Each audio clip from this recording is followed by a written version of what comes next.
While Donald Trump seems to be president-elect with more than 270 Electoral College votes, in Illinois, the 19 Electoral College votes expected to go to Kamala Harris. What else happened in the state of Illinois? Well, looks like Democrats maintained control of the seats they were aiming to keep a hold of in the U.S. Congress, so not much to change there. You've also got those 3 statewide referendums on the ballot, and it looks like those are heading towards being approved, but they are advisory questions only. And the voter turnout, it could be everything from 61% in Cook County all the way up to 73% in Will County. We'll just take a look at some of those voter turnouts on the preliminary numbers. It is Illinois in Focus Daily. I'm Greg Bishop. The night after the morning after Election Day, very little sleep following all that happened last night. Of course, the big race being president with Donald Trump, the former Republican president, getting a second non-consecutive term, being the only president in history to do that, or the second president to do that. What was it? Grover Cleveland back in the late 1800s. But regardless, obviously, Illinois going to Kamala Harris. And we'll just take a look at the map, because it's always fascinating to see how it breaks down by county. And this is something that you can see through the Associated Press's numbers that they have provided. If you click on Illinois, obviously it's a blue island now. And if you see the voter turnout for who they wanted to be president, a handful of counties went blue. Obviously, Chicago. You've got the suburbs. You've got kind of a sprinkling of 2 or 3 or 4 or 5 different counties across the state. But ultimately, it looks like most of the counties in Illinois went for Trump. Now, the population, obviously, all centered in Chicago and the suburbs, so that definitely tipped the outcome for Illinois to Kamala Harris. But when it comes to other questions on the ballot, as I said, the House races for Congress in Illinois, if you look at that map, you can see they're pretty much going to maintain control. But Republicans they made Democrats run for their money.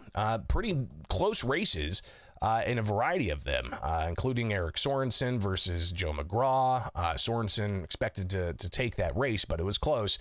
And then you had the race between Nikki Budzinski, Democrat incumbent, and Joshua Lloyd, a Republican graduate of West Point. That race as well was pretty close throughout the night, but clearly Republicans trying to give Democrats a run for their money in congressional races.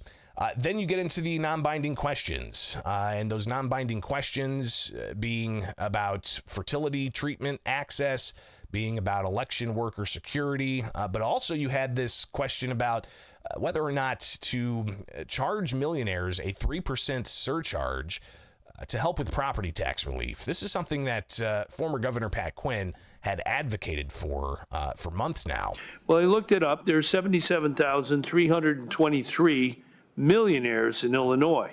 These are men and women, businesses, whatever, who have declared more than $1 million, declared more than $1 million in adjusted gross income for a particular tax year. They're men and women or businesses, whatever, Quinn said. We'll hear a little bit about the concerns that such an idea could have on businesses, but Quinn continued to talk about how much he thinks this could raise for property tax relief, he said. So that's 77,323 millionaires, if they had to pay 3% more, would generate $4.5 billion for property tax relief in Illinois. That would go to a property tax relief fund to give rebates back to property taxpayers, Quinn has said. But all of this, just an advisory question. Now, the first 2 questions about fertility treatments and access to that, and also the question about poll worker security and safety, those passed overwhelmingly. It was like 90-10 and 80-20. But this question about the millionaire surcharge was much more narrow.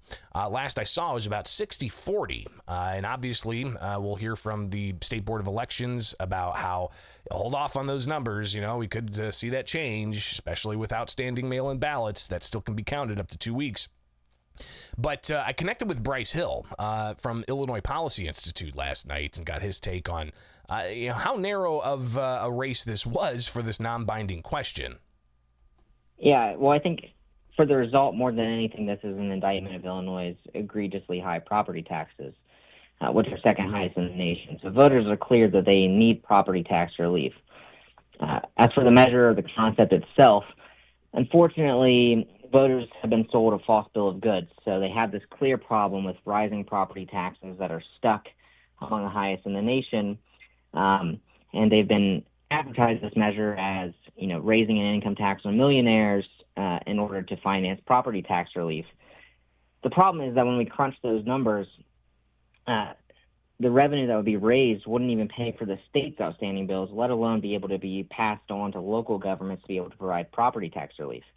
At the end of last week, we saw new projections from the state of Illinois saying that we're facing a budget deficit of nearly $3 billion here for this next upcoming budget. That's pretty close to what a measure like this would raise. Estimates range from $3.1 billion to $4.5 billion for additional tax revenue raised through this millionaire's tax.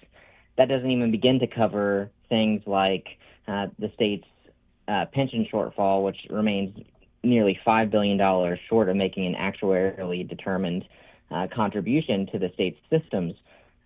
So there's not enough revenue to go around with this. What we need in order to be able to finance true property tax relief is constitutional pension reform. And it's a policy that's both effective and popular. In fact, a majority of workers in Barrington Township and Cook County just this year showed their support for this type of reform in their own non-binding referendum tonight.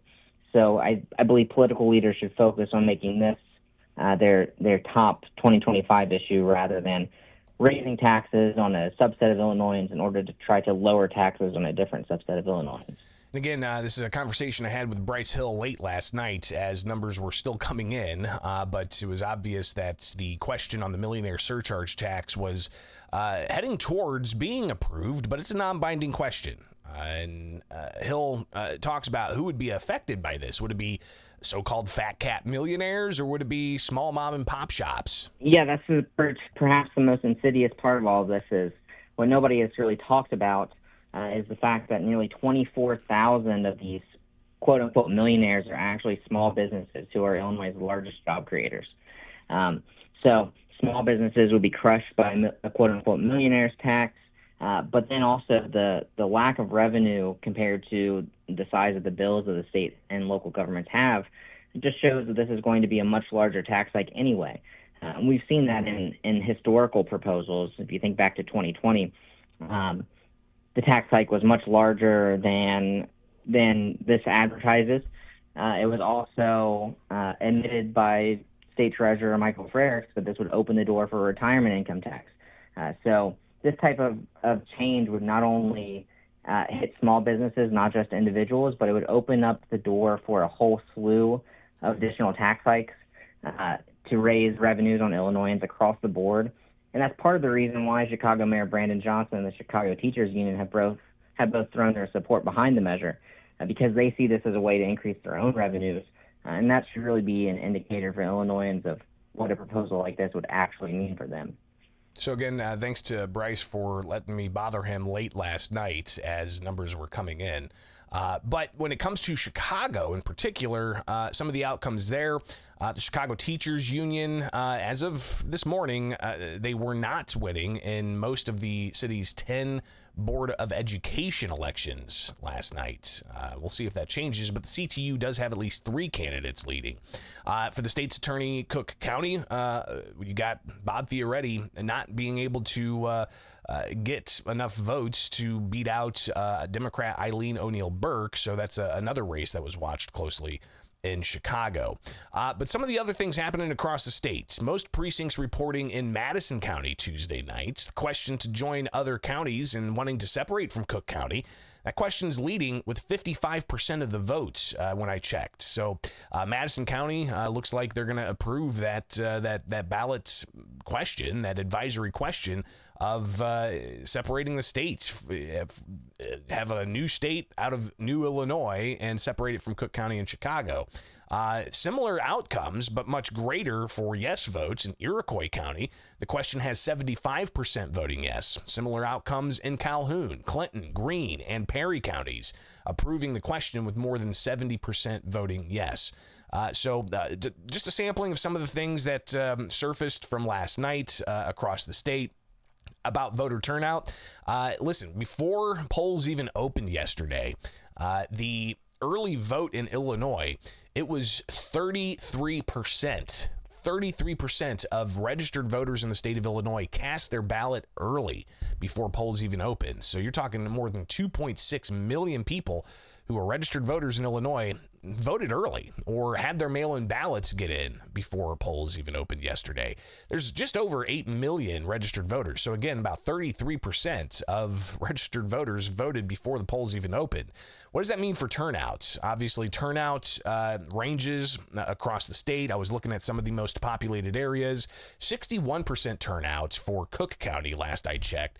For citywide in Chicago, 63.3% voter turnout. In Madison County, it was 72.5% turnouts. You've got DuPage County with 66% turnout. DuPage County was 72.5%, Lake County 63%, Will County 73%, and in Sangamon County 72%. So when this all comes out in the wash, will we have the level of participation in Illinois that we had in 2020 or even back in 1992?